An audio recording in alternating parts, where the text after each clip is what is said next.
unis par le sang, unis dans le fort pour l'indépendance. Unis aux hommes, ces zombies noirs, Taïmana, Chido,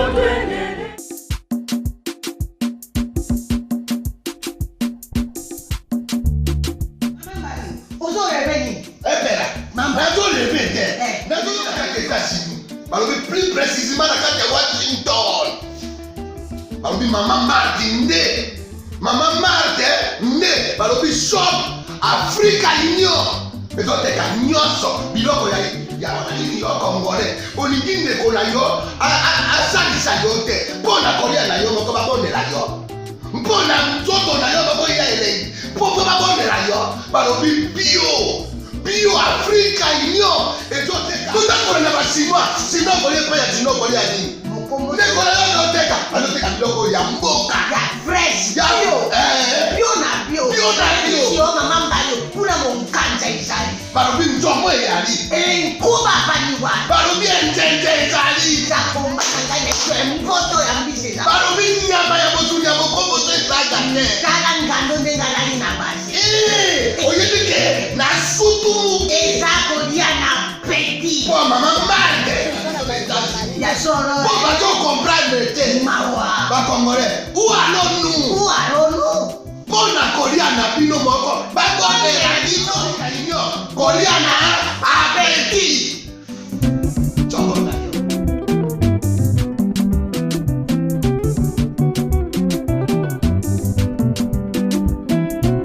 Mesdames et messieurs, merci de suivre Critique Info, premier numéro. La prospérité, Tshisekedi Kabila duo ou duel. Covid-19, Félix Tshisekedi promet de redynamiser la contre-offensive en RDC. Le vrai modérateur, le piège du Congrès évité, adresse du chef de l'État. Impact News, la démission de Mabunda attendue pour son honneur. Mesdames, Mesdemoiselles et Messieurs, si nous voulons avoir un État fort, si nous voulons avoir un État prospère, un État exemplaire, il nous faut donc des hommes et des femmes qui comprennent que lorsqu'on gère un pays, on se doit rendre de compte. C'est une obligation républicaine que d'être contrôlé. On ne peut pas gérer un pays, gérer une institution, gérer un établissement sans s'attendre à rendre de compte à un moment donné. Le bureau de l'Assemblée nationale, tout ce qu'on demande à ce bureau, c'est d'accepter d'être audité. C'est d'accepter d'être audité. Si le bureau n'accepte pas d'être audité, si le bureau n'accepte pas d'être contrôlé, alors à un moment donné, on se pose la question, pourquoi on voudra nous opposer à nous, la loi, et pas aux autres? Si les lois sont impersonnelles, alors que que tous les secteurs de l'État soient audités, que toutes les institutions le soient aussi. La présidence a été auditée, plusieurs fois d'ailleurs. Pourquoi le Sénat ne le serait pas? Pourquoi l'Assemblée nationale ne le serait pas aussi? En fait, moi je voudrais tout simplement faire comprendre aux Congolais qu'aucune personne ne peut se considérer au-dessus de la loi. Et même pas un groupe d'individus. Ce qui se passe à l'Assemblée nationale est tout simplement anormal. Vous avez les députés qui se mettent autour de Mme Mabunda. Un peu comme les sénateurs s'étaient mis autour de M. Tambwe Mwamba. Un peu pour dire, on n'a pas besoin du contrôle. Non, le pays ne fonctionne pas comme ça. Et c'est pire lorsque ça passe, lorsque ça commence au niveau du législatif. Là où l'on conçoit le moteur d'un État. Oh, ça ne peut pas commencer par là. Parce qu'en principe, Bango ne faut pas nous se faire contrôler pour que ton toit exactement toujours qu'il y a en place. Hier, je vous ai lu le règlement intérieur de l'Assemblée nationale. Vous avez vu, vous-même, avec moi, vous avez vu que ces règlements-là n'ont jamais été respectés. Et les gens font un effort de ne pas le respecter. Ça va faire 2 ans que ce bureau n'a jamais été contrôlé sérieusement. Aujourd'hui, aucun député ne peut vous parler convenablement à l'État. On ne sait pas. Personne ne peut vous dire l'Assemblée nationale va fond. Et à combien? À quelle hauteur? On ne pourra pas vous le dire. Et s'il faut faire une traçabilité des fonds, vous ne le saurez pas. Alors, vous appartenez à quelle chambre si vous ne savez même pas comment les dépenses sont régulées? si vous ne savez pas comment les dépenses sont organisées. Le Congo a besoin d'un bureau de l'Assemblée nationale le plus patriotique que possible. Il ne faudrait pas se cacher derrière de faux arguments qui n'ont aucun impact. La pétition dont on parle, avant on disait qu'il n'y avait pas de pétition. Maintenant, il est clair que la pétition existe. Et pas contre seulement une personne, mais contre tous les membres du bureau.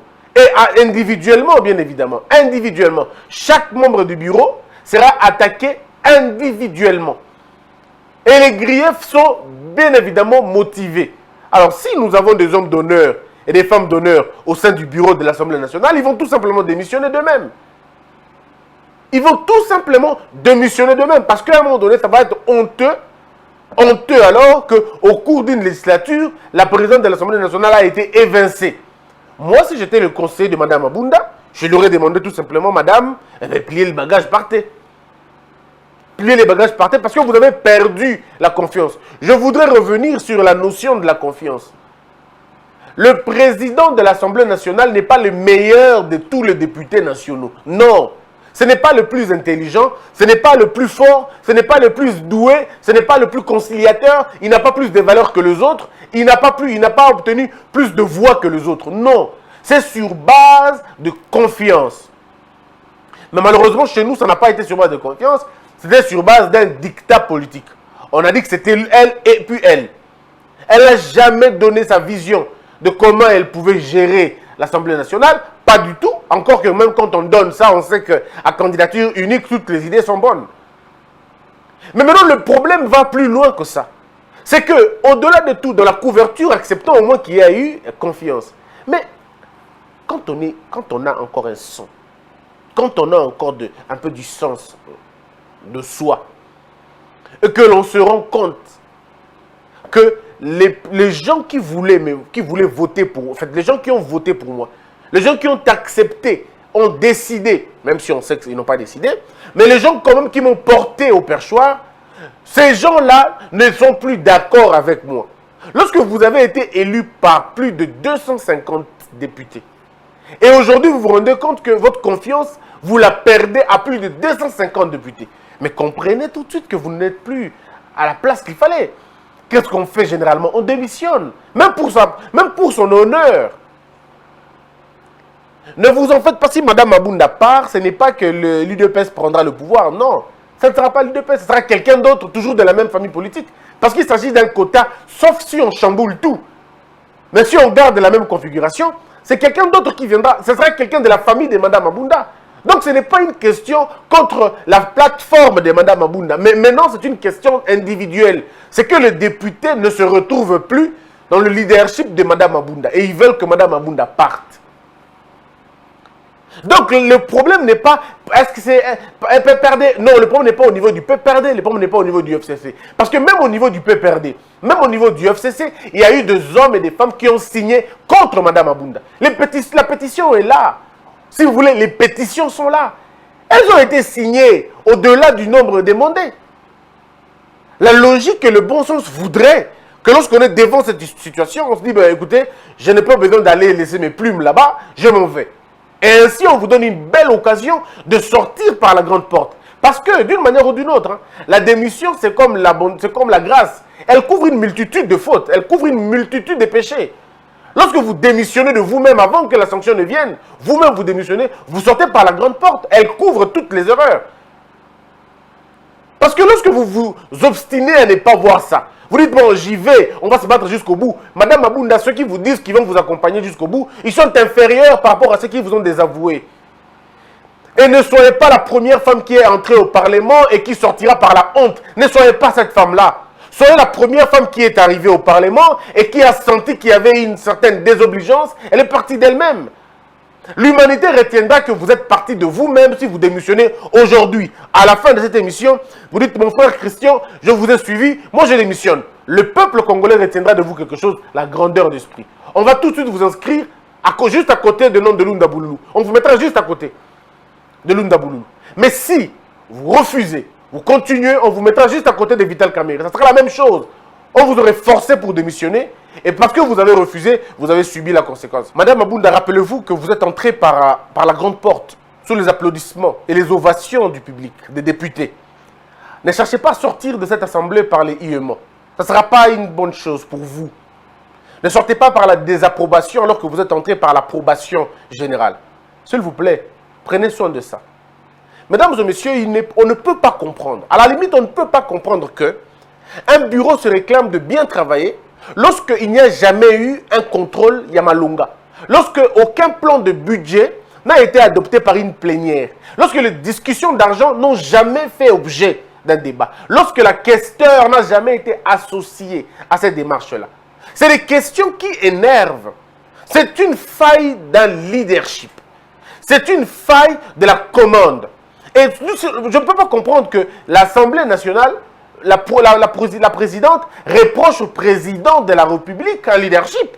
Alors qu'elle-même est incapable, vous l'avez suivi dans plusieurs émissions de radio, incapable de donner les émoluments des députés.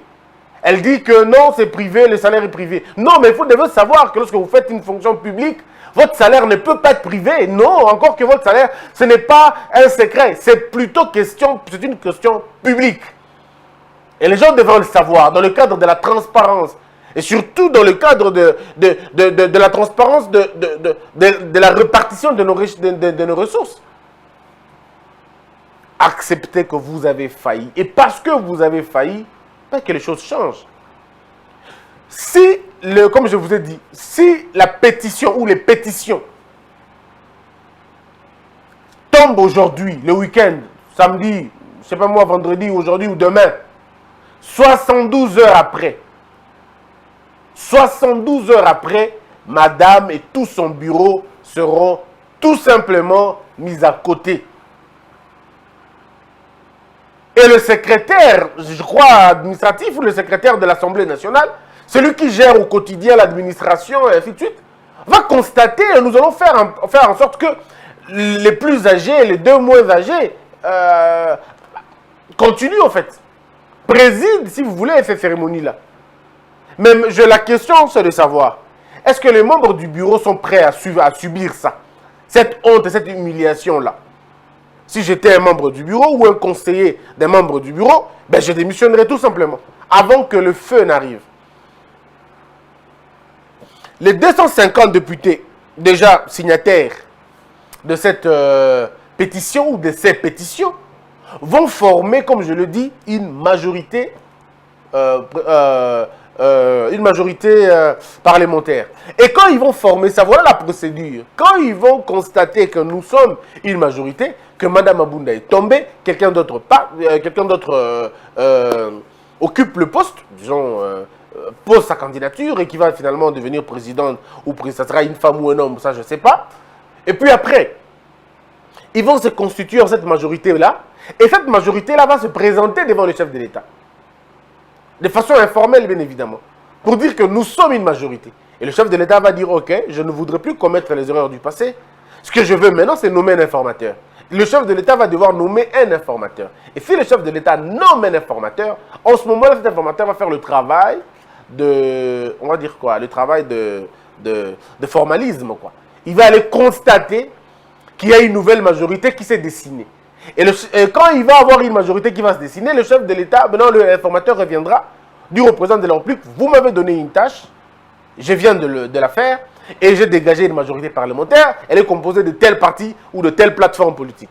Et s'il y a une majorité de plus de 260, 280, tout dépend, 290, ainsi de suite, il va se former 2 blocs, ou à la limite 3 blocs à l'Assemblée nationale. Le premier bloc, c'est le bloc de la majorité parlementaire. Le deuxième bloc, ce sera le bloc des opposants, évidemment, et puis peut-être des indécis. Mais en réalité, ceux qui vont former la politique du gouvernement, ce sera la majorité parlementaire qui va désigner en son sein un premier ministre à présenter au président de la République. Et je ne sais pas, après l'informateur, le président peut nommer encore une fois un formateur du gouvernement maintenant. Après l'informateur, on nomme un autre monsieur qu'on va appeler un formateur du gouvernement, ça peut être le premier ministre lui-même. Le formateur du gouvernement aura pour but de trouver comment répartir les tâches, comment répartir les ministères au sein de cette coalition-là. Parce que c'est cette majorité parlementaire qui va composer le gouvernement. Et ils peuvent se mettre ensemble maintenant pour dire, écoutez, nous avons l'opposition, nous avons la majorité, nous avons la société civile, comment on fait? Et quand tu dois dégager un peu cette squelette, c'est en ce moment-là que le Premier ministre pourra dire, bon, monsieur le Président, je vous amène l'ébauche des ministres. Et si le Président est d'accord avec l'ébauche, parce que là, nous demandons au chef de l'État d'anticiper maintenant, pour que ce gouvernement, que des choses ne se reproduisent plus comme avant. Parce que là, on n'aura plus de raisons. Maintenant, on a eu des raisons. Hein. On a eu beaucoup de raisons. On a été bloqué, Kabila, et ainsi de suite. Nous allons vers une réqualification même, si vous voulez, de l'action politique congolaise, de l'action gouvernementale. Il faudrait maintenant que le chef de l'État dise, OK, ne peut être ministre des Finances chez moi que tel type de profil. Ça devrait l'être. C'est pourquoi je dis que le chef de l'État doit en ce moment, pendant que les gens sont en train de raconter, de faire de Baboussalawana, il y a beaucoup avant de travailler sur l'ébauche d'un gouvernement. Le chef de l'État peut se dire, cette fois-ci, je n'aurai pas plus de 20 ministres. Je n'aurai pas plus de 20 ministres. Et voici mon action gouvernementale. Parce que là, il n'aura pas beaucoup de problèmes. Il dit, voici mon action gouvernementale. J'aurai 20 ministres et 5 vice-ministres. Le reste, c'est plus mon affaire. 20 ministres et 5, ou 6 ou 7 vice-ministres. Ce qui nous fera un total de 27 membres du gouvernement. Si vous avez 27 membres du gouvernement, vous aurez réduit quand même un peu. Parce qu'il ne faut pas réduire. Tout de suite, ça va être compliqué. On y va tout doucement. On dit, bon, avec 22 personnes, 27 personnes, on sait comment on fait les choses. Et le chef de l'État peut dire, bon, pour moi, le ministre des Finances, et Kozala-Moutoutel, le ministre, parce que le ministre des Finances, il faut qu'il y ait une bonne relation entre le ministre des Finances, le ministre du Budget, le gouverneur de la banque, et tout ça. Le chef de l'État sait que le gouverneur de la banque prochain, et Kozala, par exemple, Noël Tiani, c'est un exemple, hein, monsieur Noël Tiani. Bon, on dit, bon, le ministre des Finances, ça peut être qui? On met quelqu'un d'autre. Ministre du Budget, peut-être telle personne. Et le profil est banni déjà. Le profil, bah, il dit que profil, il y a Mouta Banque, profil, il y a Mouta Finance, profil, il y a Mouta Défense, et c'est tout. Et nous demandons, si ça ne sera pas trop demandé, monsieur le Président de la République, détruisez ce ministère de décentralisation. Il faut le détruire, ce ministère-là. Tout simplement, je n'ai pas besoin de trouver des synonymes. Détruisez ces ministères de décentralisation, remettez ces ministères-là si possible dans le ministère de l'Intérieur. Tout simplement, que le ministère de décentralisation devienne un département au sein du ministère de l'Intérieur, comme ça a été toujours le cas depuis longtemps. C'est ce que nous demandons en tout cas. Ministère de décentralisation, elles ont dans le ministère de l'Intérieur. Surtout au Salibongo, tu diminuer le portefeuille et vous allez bien. Je pense que nous devons travailler durement pour avoir des résultats à Malonga. Et un leadership sérieux. Dans le ministère, il y a sécurité, disons l'intérieur. Qui nous allons mettre? Togotia Nani. Qui mérite ce ministère-là? Parce que là, ça ne sera plus, non, on veut faire tout et des bateaux, tout ça, la récompense. Non. Ça sera qui peut faire. Qui ne peut pas apprendre. Tout simplement. Le ministère de la Défense, l'avantage de la réqualification majorité est dans la conséquence au niveau il y a gouvernement. Le président aura maintenant en ce moment-là un premier ministre faible. Il aura en ce moment-là un silence parlementaire parce que le Parlement ne va pas déranger, ne va pas souvent déranger. Quand je dis déranger, je ne suis pas en train de dire que le Parlement va se taire, ne contrôlera pas. Non, le contrôle sera effectif du point de vue d'un état de droit. Le Parlement va faire exactement son boulot. Mais le Parlement ne va pas sortir de son travail pour aller s'immiscer, pour aller s'immiscer dans les affaires du chef de l'État. Non, c'est en ce moment-là qu'on appelle, moi j'appelle ça un silence parlementaire. La faiblesse d'un Premier ministre, je ne parle pas de la naïveté d'un Premier ministre, mais je parle ici d'un pouvoir absorbé, où le Premier ministre est un exécutant de la vision du président de la République. Je vous ai toujours dit, il n'y a pas de comparaison entre un élu et un nommé. À moins que vous soyez dans les incantations de primo ministériel ou de croire que le Premier ministre dans la Constitution congolaise a beaucoup plus de pouvoir que le président de la République. Je vous dirais qu'il a beaucoup plus de responsabilités vis-à-vis du Parlement et non du pouvoir. Parce qu'il est nommé déjà lui-même par le président de la République. Donc il n'y a pas de débat sur cette question-là.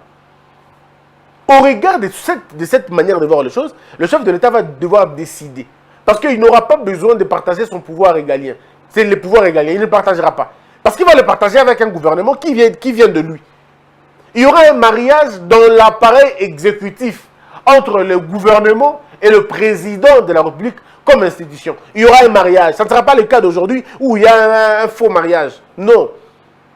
C'est pourquoi nous disons au chef de l'État de pouvoir bien mieux voir les choses. À qui le chef de l'État va donner les mines? À qui le chef de l'État va donner l'énergie? À qui le chef de l'État va donner la justice?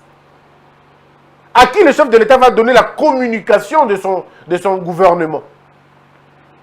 Parce qu'en ce moment-là, nous aurons un chef de l'État, il est en même temps le chef de la majorité parlementaire, il sera en même temps le chef de l'exécutif, en même temps le chef du gouvernement. En fait, quand je dis chef du gouvernement, ce n'est pas le président lui-même, mais ce sera sous son intégrale impulsion. C'est lui qui, finalement, sera en train de tout contrôler. Et la vision la vision, le programme d'un président dans sa tête va être tout de suite mise en place. Ça va être exactement comme à l'époque de Kabila. Kabila il était un empereur, tout ça. Et quand on dit que cette constitution fait du président le monarque républicain, non mais des gens quand même, je ne sais pas parce qu'ils ont lu un seul livre ou deux, ils pensent que non mais monarque, je dis est-ce que tu connais la définition de monarque? Est-ce que tu sais ce que républicain veut dire? Sinon, si vous ne connaissez pas ces choses, vous allez commencer à crier, à raconter des choses qui ne sont nulle part. Voilà mon point de vue, mesdames et messieurs, sur cette question-là. Donc, la question parlementaire est une question sérieuse. Est une question sérieuse. Ce qui pétition est quoi il lobby bas, Madame Mabunda. Du moment où la pétition tombe, elle ne peut plus, comme je l'ai dit hier, tenir encore une fois ou présider une plénière. Alors ça, et c'est là que nous devons demander aux Congolais maintenant d'être le plus éveillés que possible. Du moment où la pétition tombe, la présidente aussi est dessaisie. Elle ne peut plus. Bah, attendez 2 secondes, comment elle va présider une plénière quand elle n'a pas la confiance de la majorité des députés? C'est indigne, non? Ça deviendra un bras de fer, et ce bras de fer lui donnera tort. Lui donnera tort tout simplement parce qu'elle ne va pas s'en sortir. C'est pourquoi je demande un peu à la décence. Lorsqu'on avait commencé ces coups, ces débats, si vous vous rappelez, j'avais une fois dit à Mme Mabunda que la guerre que vous commencez avec le président de la République, c'est vous qui allez perdre. J'étais en train de le dire depuis le début. J'ai dit, Madame, Bitumbo Bandi, il est difficile de s'en sortir. Il est difficile de tenir. Cette bataille fera beaucoup plus de victimes. Peut-être Kabila et Félix Tshisekedi ne vont pas se neutraliser. Mais celui qui a la capacité de neutraliser l'autre, c'est le président de la République. Je le dis dans plusieurs émissions. Je le dis, cette guerre-là que vous voyez, il y a un seul perdant. Et ce perdant-là est connu depuis le début. C'est M. Kabila. C'est lui qui perdra. Parce que ces poulains vont finalement laisser des plumes. Il y en a qui laisseront et des plumes et leur souffle. Pas que seulement, on n'a que 2 ans seulement. 2 ans. Mais vous voyez comment ils sont essoufflés. Vous voyez comment ils sont tout simplement vidés. Parce que simplement, il y a des bras de fer qui ne sont pas importants. Il y a des bras de fer qui ne nous font pas avancer. Mais la République, nous avons besoin. Bandeko, est-ce que nous avons dit que l'Assemblée nationale, depuis Ekota, 2 ans en gros, attends, ministre, Moko va faire tomber. Même pas un seul ministre. Aucune motion de défiance ou de censure. Aucune motion. La gratuité bat de l'aile, mais les députés, ça dit, État là même pas. Ils ne peuvent même pas inviter le ministre pour savoir pourquoi la gratuité ne marche pas. Parce que c'est une assemblée, à un moment donné, je crains que cette assemblée devienne une assemblée des fanatiques. Je crains que cette assemblée devienne une section d'un parti politique. Où l'on considère que toutes les actions du président de la République sont des actions d'un parti politique et que comme nous, on n'est pas de ce parti politique-là, il faut l'empêcher. Nous avons plusieurs fois décrié le banditisme parlementaire, la déviance parlementaire. On l'a plusieurs fois décrié. Jusque-là, aucun contrôle parlementaire sérieux n'a été fait. Les ministres sont peinards chez eux. Le pont tombe, la sécurité, le pont tombe par-ci, par-là, les maisons sont emportées par les érosions. Et les gens disent que l'argent ne sort pas. le ministre des Finances ne donne pas l'argent. Vous avez entendu des gens parler ici, des impaiements par-ci, par-là. Mais est-ce que vous avez déjà entendu, une fois on a interpellé ces ministres-là pour dire, messieurs, dites-nous un peu comment, pourquoi ça ne se passe pas comme ça, pourquoi ça ne se passe pas comme ça? Jamais. À l'est de la République, qu'est-ce que vous n'entendez pas tous les jours? On a tué ici, on a tué là-bas, Mais est-ce que vous avez déjà entendu le ministre des Finances avoir peur ou être menacé de tomber? Rien du tout. Rien du tout, ce n'est pas dans leur, c'est pas leur problème. Vous avez vu comment on a protégé M. Roubero quand il était à l'Assemblée nationale. Vous avez vu comment on le protégeait. Vous avez vu comment on était en train de l'aménager, en fait. Il ne faut pas l'énerver parce que c'est lui notre... Hein, vous voyez ce que je veux dire par là. C'est ça notre plus grand problème. Quand on a une majorité qui ne veut pas faire, qui ne veut pas travailler, qui ne veut pas se mettre au travail, mais par contre qui joue au protectionnisme ou à un protectorat outré, ben on tombe dans ça. On voit l'Assemblée nationale, par sa présidente, très fugace quand il s'agit des actions du président de la République. Quel étonnement! Quand il s'agit du président de la République, là on sent toute la pertinence, la vigilance de Mme Mabunda. Quand le président voyage, on sent la pertinence et la sagacité de M. Tambo Mwamba. Mais quand il s'agit de parler État, quand il s'agit de parler République, c'est autre chose. La témérité a sa fin, si vous voulez. La témérité a ses limites. À un moment donné de la vie, la témérité ne passe plus. Il y a autre chose. Voilà pourquoi moi je vous invite, je continue à inviter Mme Mabunda de bien vouloir comprendre que si la pétition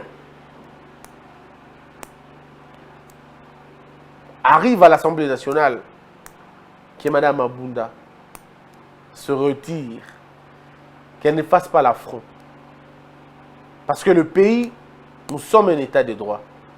Si vous ne voulez pas que la justice, que vous avez manipulée tout tantôt, il y a pas longtemps, que vous avez insulté, que vous avez sur laquelle vous avez jeté de l'opprobre, si vous ne voulez pas que la justice se mêle dans vos affaires, viennent procéder à exercer la force, démissionnez, ne faites pas l'affront.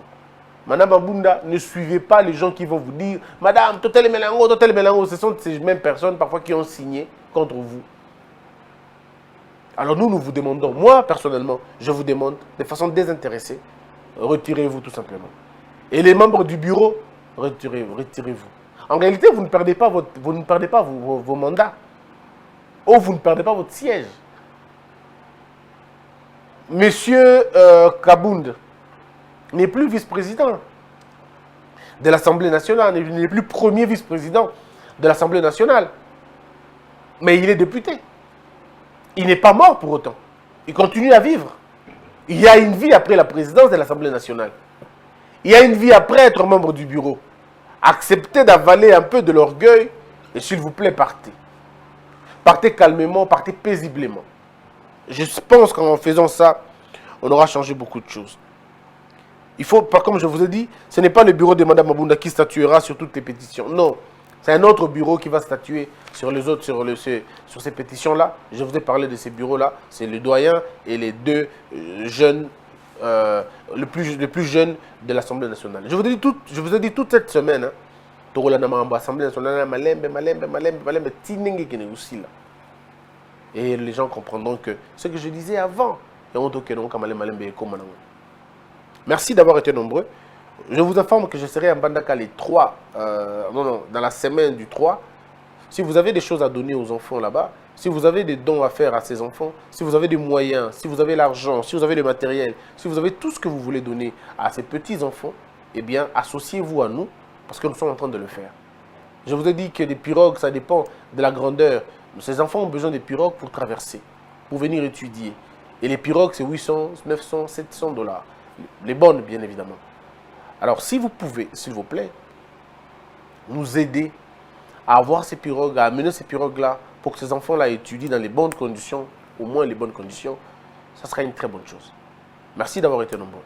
Que la peur quitte nos esprits et que Dieu bénisse les RDC.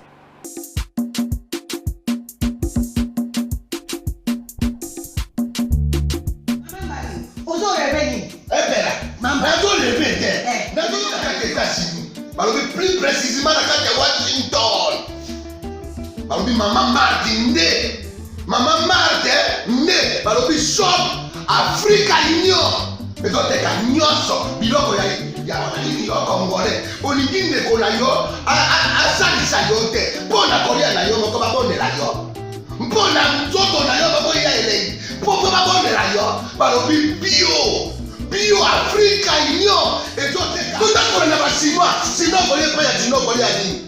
Ndeko na yo azoteka. Azoteka biloko ya mboka. Ya fresh. Ya bio na bio. Bio na bio. Yo mama mbayo kuna monkanja izali. Balobi nzomo eyali. Enkuba baniwa. Balobi enjenje ezali. Zakomba kanganya kwe mpoto ya mbise za. Balobi nyama ya motu ya mokombo to ezaga ne. Kala ngando ndenga lali na basi. Oyebike na sutu. Ezako dia na peti. Po mama Marthe. Ya soro. Po bato comprendre te. Mawa. Ba Congolais. Où allons-nous? Où allons-nous? Pona kolia na bino moko. Ba kolia na bino. Kolia na apeti.